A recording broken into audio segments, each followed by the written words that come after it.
warahmatullahi wabarakatuh. Izin dosen menyesuaikan, izin memperkenalkan diri, Taruna Madya Anissa Kartika Devi, STB 4316, Prodi Manajemen Pemasyarakatan kelas B. Izin sebelumnya saya ucapkan terima kasih kepada Ibu Nandi Pangestuti selaku dosen pengampu dari mata kuliah Perlindungan Anak yang telah memberikan kesempatan kepada saya untuk memaparkan sedikit materi terkait dengan perlindungan anak dalam sistem peradilan pidana anak atau SPPA. Undang-Undang Nomor 11 Tahun 2012 tentang Sistem Peradilan Pidana Anak atau SPPA sudah disahkan oleh pemerintah Indonesia untuk menggantikan Undang-Undang Nomor 3 Tahun 2007 tentang Pengadilan Anak. Undang-Undang SPPA ini telah memberikan perlindungan terhadap anak yang berhadapan dengan hukum sejak proses awal penanganannya sampai dengan pelaksanaan hukuman. Anak berhadapan dengan hukum atau ABH dibagi menjadi 3 klasifikasi, yaitu sebagai anak pelaku atau anak korban, dan anak saksi.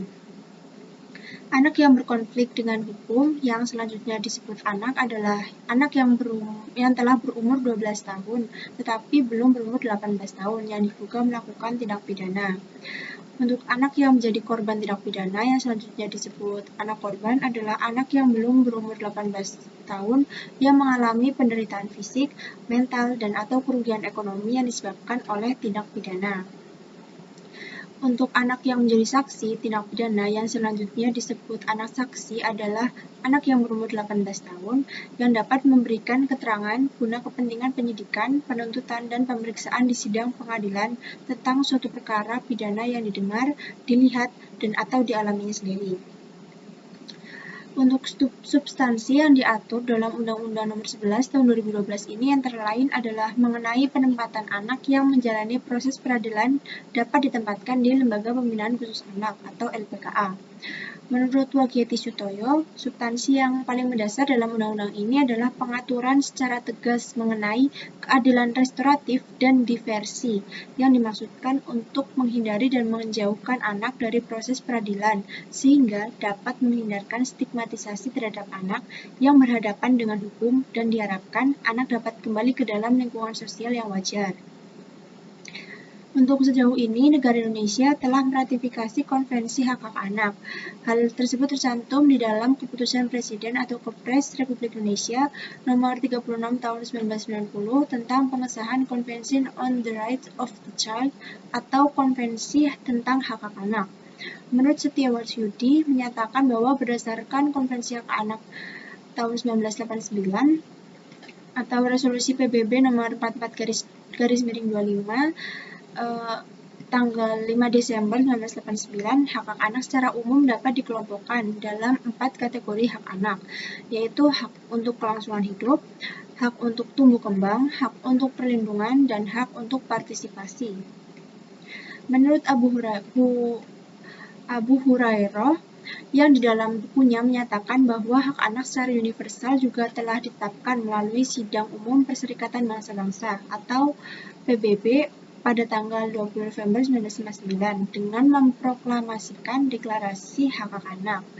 Adanya deklarasi yang telah dilakukan PBB tersebut diharapkan semua pihak baik individu, orang tua, organisasi sosial, pemerintah, dan masyarakat mengakui hak-hak anak dan mendorong pelaksanaannya. Terdapat 10 asas yang diterapkan dalam sistem peradilan pidana anak berdasarkan Pasal 2 Undang-Undang Nomor 11 Tahun 2012, yaitu yang pertama, perlindungan yang dimaksud dengan perlindungan sendiri itu meliputi kegiatan yang bersifat langsung atau tidak langsung dari tindakan yang membahayakan anak baik secara fisik maupun psikis. Yang kedua adalah keadilan. Yang dimaksud dengan keadilan sendiri adalah setiap penyelesaian perkara anak harus mencerminkan rasa keadilan bagi anak. Yang ketiga adalah non-diskriminasi, yaitu tidak adanya perlakuan yang berbeda didasarkan pada suku, agama, ras, golongan. Yang keempat adalah kepentingan terbaik bagi anak. Maksudnya adalah pengambilan keputusan harus selalu mempertimbangkan kelangsungan hidup dan tumbuh kembang anak. Yang kelima adalah penghargaan. Untuk penghargaan sendiri, di sini dimaksudkan adalah penghormatan atas hak anak untuk berpartisipasi dan menyatakan pendapatnya dalam pengambilan keputusan, terutama jika menyangkut hal yang mempengaruhi kehidupan anak. Yang keenam adalah kelangsungan hidup dan tumbuh kembang anak. Yang dimaksud di sini adalah hak asasi yang paling mendasar bagi anak, itu dilindungi oleh negara, pemerintah, masyarakat, keluarga, dan orang tua. Yang ketujuh adalah pembinaan dan pembimbingan anak. Untuk pembinaan sendiri, artinya adalah kegiatan untuk meningkatkan kualitas ketakwaan kepada Tuhan Yang Maha Esa, intelektual, sikap dan perilaku, pelatihan keterampilan profesional, serta kesehatan jasmani dan rohani anak, baik di dalam maupun di luar proses peradilan pidana. Untuk pembimbingan sendiri adalah pemberian tuntutan untuk meningkatkan kualitas ketakwaan kepada Tuhan Yang Maha Esa, intelektual, sikap dan perilaku, pelatihan keterampilan profesional, serta kesehatan jasmani dan rohani klien pemasyarakatan. Yang ke-8 adalah proporsional. Maksudnya adalah segala perlakuan terhadap anak harus memperhatikan batas keperluan umur dan kondisi anak. Yang ke-9 adalah perampasan kemerdekaan dan pemidanaan sebagai upaya terakhir. Maksud di sini adalah pada dasarnya anak tidak dapat dirampas kemerdekaannya, kecuali terpaksa guna kepentingan penyelesaian perkara. Lalu yang 10 adalah penghindaran pembalasan. Maksudnya adalah prinsip menjauhkan upaya pembalasan dalam proses peradilan pidana. Selanjutnya saya akan menjelaskan terkait dengan diversi dalam Undang-Undang SPPA.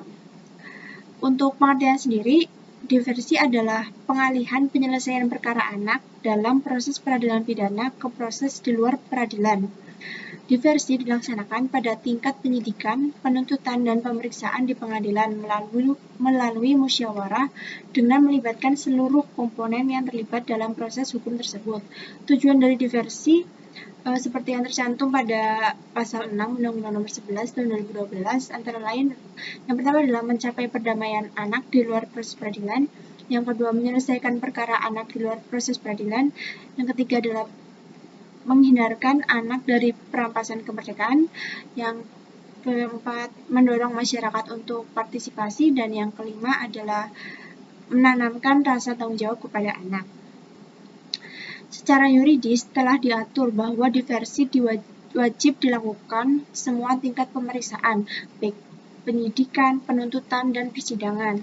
Pengaturan secara imperatif dalam pasal 5 dan 7 Undang-Undang SPPA yang mewajibkan pengupayaan penggunaan diversi menunjukkan bahwa dibuka celah yang seluas-luasnya untuk menerapkan diversi.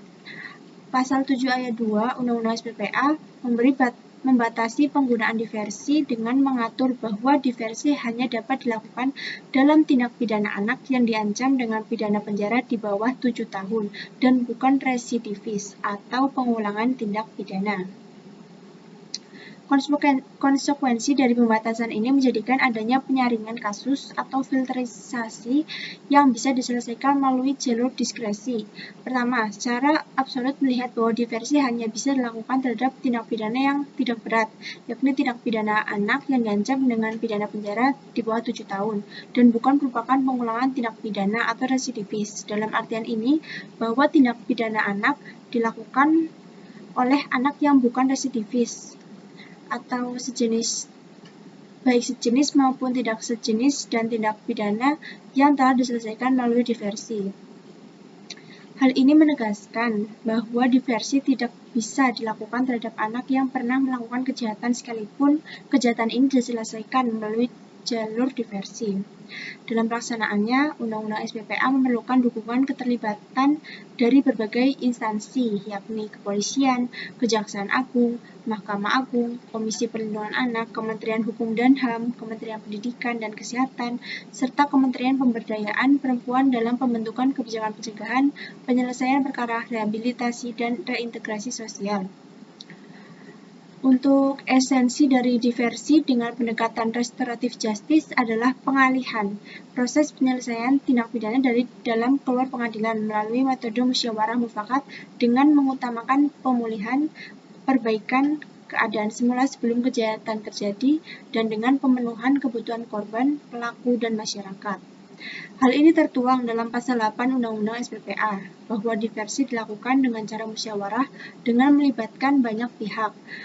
Hasil diversi dituangkan dalam bentuk kesepakatan diversi, yang umumnya berupa perdamaian dengan atau tanpa ganti kerugian, penyerahan ke orang tua wali, pendidikan atau pelatihan di lembaga pendidikan atau LPKS atau pelayanan masyarakat.